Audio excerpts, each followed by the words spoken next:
जमीन पर बने बड़े बड़े आर्ट होते हैं ये जियोग्लिफ्स, जो आसमान से साफ दिखते हैं। पत्थरों को जमा कर जमीन पर नक्काशी करके या जमीन का रंग बदलकर बनाते हैं इन्हें। ये डिजाइन आसान शेप्स से लेकर जानवरों, इंसानों और पेचीदा पैटर्न्स तक कई तरह के होते हैं।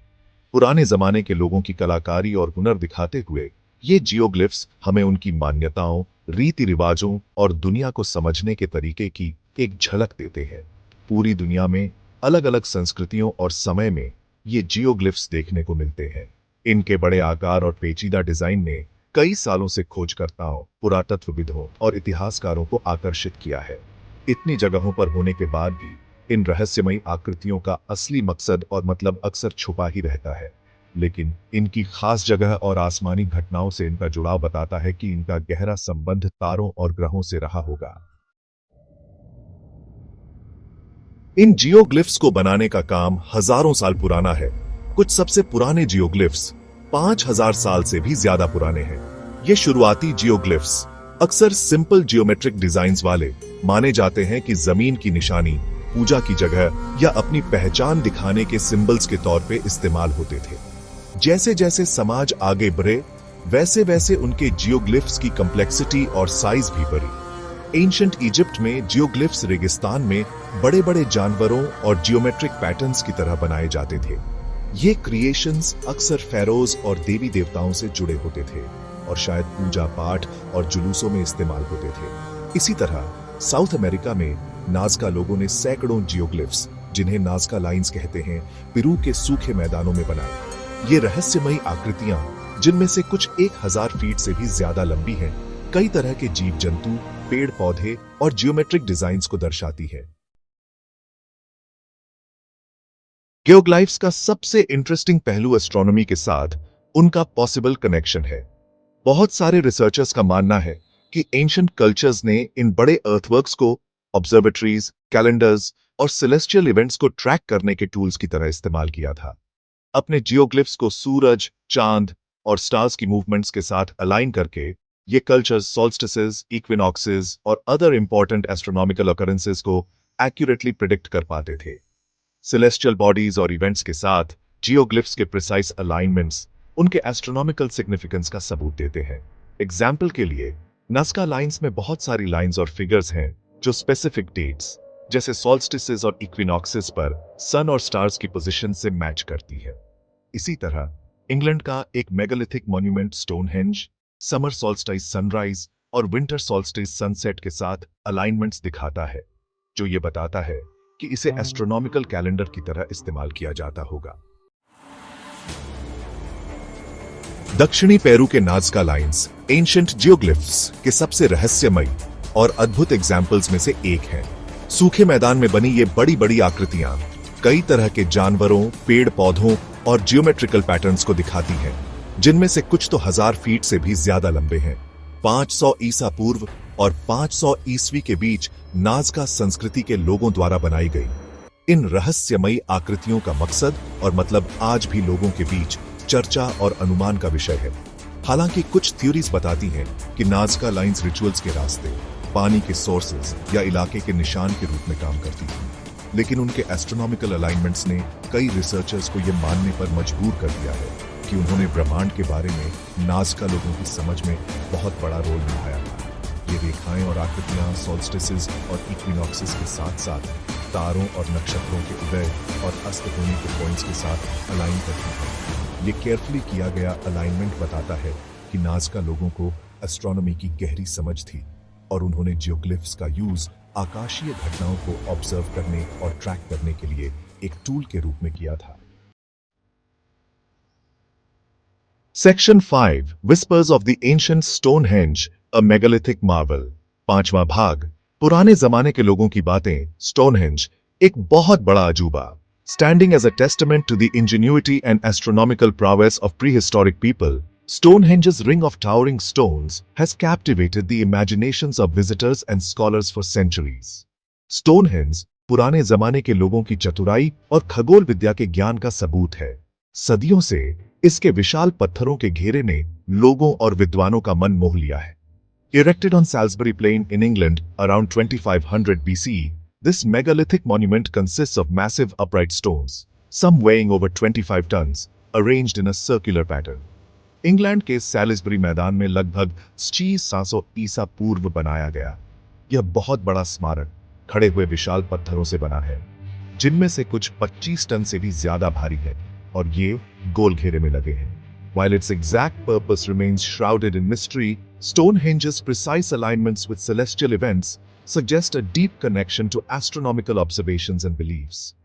हालांकि इसका असली मकसद अभी भी रहस्य में छुपा है, लेकिन आकाशीय घटनाओं के साथ स्टोनहेंज का सटीक मेल खगोलीय टिप्पणियों और मान्यताओं से गहरे संबंध का इशारा करता है। The monument's most famous alignment occurs during the summer solstice, when the rising sun appears directly over the heel stone, a single standing stone located outside the main circle. इस स्मारक का सबसे मशहूर मेल गर्मियों के संक्रांति के दौरान होता है, जब उगता हुआ सूरज सीधे हील स्टोन के ऊपर दिखाई देता है, जो मुख्य घेरे के बाहर लगा एक अकेला पत्थर है। This precise alignment bathes the center of the monument in sunlight, marking the longest day of the year. यह सटीक मेल स्मारक के बीच वाले हिस्से को सूरज की रोशनी से नहला देता है, जो साल के सबसे लंबे दिन का निशान है। Similarly, during the winter solstice, the setting sun aligns with Stonehenge's central axis, marking the shortest day of the year. इसी तरह सर्दियों के संक्रांति के दौरान डूबता हुआ सूरज स्टोनहेंज के बीचों बीच वाली रेखा के साथ मेल खाता है, जो साल के सबसे छोटे दिन का निशान। These alignments, along with others observed throughout the year, suggest that Stonehenge served as an astronomical calendar, allowing its builders to track the changing seasons and celestial cycles. साल भर देखे गए इन मेलों से पता चलता है कि स्टोनहेंज एक खगोलीय कैलेंडर की तरह काम करता था, जिससे इसे बनाने वाले बदलते मौसम और आकाशीय चक्रों पर नजर रख सकते थे। छठा भाग, समय के रक्षक, प्राचीन अजूबों को संरक्षित करने की चुनौतियां। कुदरत के कहर और इंसानी गड़बड़ियों की वजह से जियोग्लिफ्स को मिट्टी के कटाव, तोड़फोड़ और समय के थपेड़ों से लगातार लड़ाई लड़नी पड़ती है। इनका विशाल आकार और दूर दराज के इलाकों में होना इनके संरक्षण को एक मुश्किल और चुनौतीपूर्ण काम बना देता है। हवा, बारिश और तापमान में बदलाव धीरे धीरे इन प्राचीन जमीनी आकृतियों की नाजुक बनावट को मिटा सकते हैं। इंसानी गतिविधियां जियोग्लिफ के संरक्षण के लिए एक और बड़ा खतरा है। शहरीकरण, खेतीबाड़ी और पर्यटन इन नाजुक जगहों पर कब्जा कर सकते हैं, जिससे नुकसान और बर्बादी होती है। तोड़फोड़ और लूटपाट भी लगातार मुसीबतें पैदा करते हैं, क्योंकि लोग इन अनमोल सांस्कृतिक खजानों को नुकसान पहुंचा सकते हैं या उनके टुकड़े चुरा सकते हैं। जियोग्लिफ्स की रक्षा के लिए एक पूरी योजना की जरूरत होती है, जिसमें जगह का प्रबंधन, संरक्षण के प्रयास और लोगों को इनके महत्व और आने वाली पीढ़ियों के लिए इनकी हिफाजत के बारे में समझाने के लिए शिक्षा देना शामिल है। सेक्शन 7, खोजों का एक नया युग, आधुनिक तकनीक से रहस्य खोलना। पिछले कुछ दशकों में टेक्नोलॉजी के विकास ने प्राचीन जियोग्लिफ्स को समझने और उनके बारे में जानने की हमारी क्षमता में क्रांति ला दी है। हवाई फोटोग्राफी, सैटेलाइट इमेजरी और lidar, light detection and ranging ने इन विशाल जमीनी आकृतियों के अभूतपूर्व दृश्य दिए हैं, जिससे पहले छिपे हुए विवरण और पैटर्न का पता चला है। ये तकनीकें शोधकर्ताओं को डिटेल्ड 3 डायमेंशनल मॉडल बनाने की अनुमति देती हैं, जिससे ऊंचाई और वनस्पति में सूक्ष्म बदलावों का पता चलता है, जो अक्सर नंगी आंखों से दिखाई नहीं देते। हाई रिजोल्यूशन कैमरों और सेंसर से लैस ड्रोन जियोग्लिफ रिसर्च के लिए एक और शक्तिशाली उपकरण प्रदान करते हैं।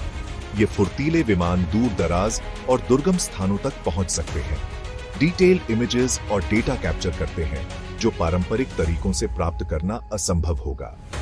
ड्रोन का उपयोग शोधकर्ताओं को सर्वेक्षण करने और जियोग्लिफ्स की स्थिति की निगरानी अधिक कुशलतापूर्वक और प्रभावी ढंग से करने की अनुमति देता है, उनके संरक्षण और प्रबंधन में सहायता करना। Section 8, the allure of the unknown. आगे चलकर जियोग्लिफ रिसर्च कैसा होगा?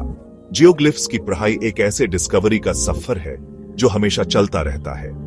हर नई खोज पुराने जमाने के बारे में और उन संस्कृतियों के बारे में जिन्होंने इन्हें बनाया था, कुछ नया समझने में मदद करती है और नए सवाल भी उठाती है। ज्यादातर जियोग्लिफ साइट्स कितने बड़े और कितने दूर दूर हैं, इससे लगता है कि जमाने की रेत के नीचे अभी भी ऐसे कई उदाहरण छुपे हुए होंगे जिन्हें आने वाली पीढ़ियों के आर्कियोलॉजिस्ट्स और एक्सप्लोरर्स खोजेंगे। जैसे जैसे टेक्नोलॉजी आगे बढ़ती रहेगी, हम जियोग्लिफ रिसर्च के क्षेत्र में और भी ग्राउंड ब्रेकिंग डिस्कवरीज की उम्मीद कर सकते हैं। इमेजरी और लाइडार स्कैन्स के बड़े डेटा सेट्स को एनालिसिस करने के लिए आर्टिफिशियल इंटेलिजेंस और मशीन लर्निंग एल्गोरिथम्स बनाए जा रहे हैं, जिससे छुपे हुए पैटर्न्स और कनेक्शंस जो इंसानों की नजर से बच गए हैं सामने आ सकते हैं। ये टेक्नोलॉजिकल एडवांसमेंट्स इन रहस्यमयी क्रिएशंस के उद्देश्य, मतलब और एस्ट्रोनॉमिकल सिग्निफिकेंस के बारे में नए राज खोलने का वादा करते हैं। Section 9, A legacy etched in time, the enduring significance of geoglyphs। ये प्राचीन जियोग्लिफ्स हमारे पूर्वजों की बुद्धिमत्ता, कलात्मकता और स्थायी विरासत का प्रमाण हैं। ये विशाल भूमि कलाकृतियां हमें अपने पूर्वजों की मान्यताओं, रीति रिवाजों और खगोलीय ज्ञान की एक झलक देती है, जो हमें हजारों साल पहले के मानव इतिहास से जोड़ती है। जैसे जैसे हम इन रहस्यमय कलाकृतियों के बारे में और जानेंगे और समझेंगे, हम मानव मन और ब्रह्मांड के बीच के संबंध को और भी गहराई से समझ पाएंगे। इनका अध्ययन और संरक्षण बहुत महत्वपूर्ण है। अतीत के इन नाजुक अवशेषों का अध्ययन और संरक्षण करके हम यह सुनिश्चित करते हैं कि आने वाली पीढ़ियां भी इनकी भव्यता और रहस्यों का अनुभव कर सकें। जियोग्लिफ्स इस बात का प्रमाण है कि मानव हमेशा से ही ब्रह्मांड और उसमें अपने स्थान को लेकर कितना जिज्ञासु रहा है। ये हमें याद दिलाते हैं कि हमें अपने आसपास की दुनिया से आगे बढ़कर ब्रह्मांड के अजूबों के बारे में सोचना चाहिए, ठीक वैसे ही जैसे हमारे पूर्वज हजारों साल पहले सोचा करते थे। गैप 2S 10वां भाग, नाज़का रेखाओं का रहस्य। जैसे जैसे हम जियोग्लिफ्स की दुनिया में और गहराई से जाते हैं, पेरू के नाज़का लाइंस के जटिल डिजाइनों को अनदेखा नहीं कर सकते। नाज़का डेजर्ट के सूखे मैदानों में बने ये विशाल जियोग्लिफ्स जियोमेट्रिक पैटर्न से लेकर जानवरों और पौधों के इलैबोरेट डिपिक्शंस तक कई तरह के आकार शामिल करते हैं। उनके उद्देश्य को लेकर कई थ्योरीज हैं। कुछ का मानना है कि वे एस्ट्रोनॉमिकल कैलेंडर्स के रूप में काम करते थे, जो खेती के कामों और धार्मिक समारोहों का मार्गदर्शन करते थे। दूसरों का कहना है कि ये देवताओं के लिए बनाए गए थे, जो केवल आकाश से ही दिखाई देते थे। इन विशाल चित्रों के पीछे का असली मकसद हमारे समय के सबसे पेचीदा रहस्यों में से एक है। सांस्कृतिक रूप से नाज़का लाइंस नाज़का सभ्यता की इंजेन्युइटी और आध्यात्मिक गहराई का प्रमाण है। इन विशाल आकृतियों को बनाने के तरीकों में लाल भूरे आयरन ऑक्साइड कोटेड कंकड़ की ऊपरी परत को सावधानी पूर्वक हटाना शामिल था, ताकि नीचे की हल्के रंग की मिट्टी दिखाई दे। आधुनिक उपकरणों के बिना की गई इस श्रमसाध्य प्रक्रिया कला और इंजीनियरिंग दोनों की उल्लेखनीय समझ को दर्शाती है। जैसे जैसे हम नाज़का लाइंस के रहस्यों पर विचार करते हैं, हमें मानव रचनात्मकता और प्राकृतिक दुनिया के बीच गहरे संबंध की याद आती है। ये जियोग्लिफ्स कई अन्य लोगों की तरह हमें अपने अतीत की गहराई का पता लगाने और समय की रेत में छिपे ज्ञान की तलाश करने के लिए आमंत्रित करते हैं। गैप 3S प्राचीन जियोग्लिफ्स के अजूबों और रहस्यों की खोज करते हुए हमारे साथ इस यात्रा पर निकलने के लिए धन्यवाद। अगली बार तक सितारों को देखते रहे और हमारे इतिहास के रहस्यों का पता लगाते रहे। गैप 3S 10वें भाग का अंत। गैप 2S 11वां भाग, भारत के रहस्यमयी भू आकृतियां। पेरू की भू आकृतियों पर तो काफी ध्यान दिया गया है, लेकिन इंडियन सबकॉन्टिनेंट में भी पुराने रहस्यमयी डिजाइन्स का अपना ही महत्व है। थार रेगिस्तान में भू आकृतियों की एक पूरी सीरीज खोजी गई है। हर एक इस सूखे परिदृश्य में कभी फलने फूलने वाली सभ्यताओं की चतुराई और कलाकारी का सबूत है। ये भू आकृतियां, जिनमें से कुछ काफी लंबी दूरी तक फैली हुई है, रेतीले जमीन पर उकेरे गए पेचीदा पैटर्न और ज्यामितीय आकृतियों से बनी है। माना जाता है कि ये इस इलाके के पुराने निवासियों द्वारा बनाई गई थीं, शायद सिंधु घाटी सभ्यता के जमाने से। इन भू आकृतियों का असली मकसद अटकलों और रिसर्च का विषय बना हुआ है। कुछ विद्वानों का मानना है कि ये ट्रेड रूट्स के लिए निशानों का काम करती होंगी या फिर किसी रस्म के लिए जगहों के रूप में, जबकि दूसरे कहते हैं कि इनका खगोलीय चीजों से ताल्लुक था, जो लोगों को आसमानी घटनाओं को समझने में मदद करता था। इन भू आकृतियों का ऐतिहासिक संदर्भ भारतीय इतिहास की समृद्ध टेपेस्ट्री से गहराई से जुड़ा हुआ है। थार रेगिस्तान, जो अपने कठोर मौसम के लिए जाना जाता है, कई प्राचीन संस्कृतियों का घर था, जो बड़ी आसानी से अपने वातावरण के हिसाब से ढल गए। इन भू आकृतियों का निर्माण न केवल उनकी कलात्मक क्षमता को दिखाता है, बल्कि उनके आसपास के वातावरण की गहरी समझ को भी दर्शाता है। जैसे जैसे हम इन भू आकृतियों को एक्सप्लोर करते हैं, हमें उस कॉमन धागे की याद आती है जो सभी प्राचीन सभ्यताओं को जोड़ता है, सितारों के साथ एक गहरा रिश्ता। इन भू आकृतियों का तारों से संभावित जुड़ाव एक ऐसे समाज की ओर इशारा करता है जो आसमान की गतिविधियों से गहराई से जुड़ा हुआ था, जो व्यावहारिक और आध्यात्मिक दोनों कामों के लिए सितारों का इस्तेमाल करता था। कैप 3S थार रेगिस्तान के शांत हवा से उड़ते फैलाव में ये भू आकृतियां बीते जमाने के राजों को खुशखुशाती रखती हैं, जो हमें अपने पूर्वजों द्वारा जमीन पर उकेरी गई कहानियों को खोजने के लिए बुलाते हैं। जैसे जैसे हम दुनिया भर में भू आकृतियों के रहस्यों में गहराई से देखते हैं, हमें अपनी जगह को समझने की हमेशा की खोज की याद आती है। कैप 3S इस दिलचस्प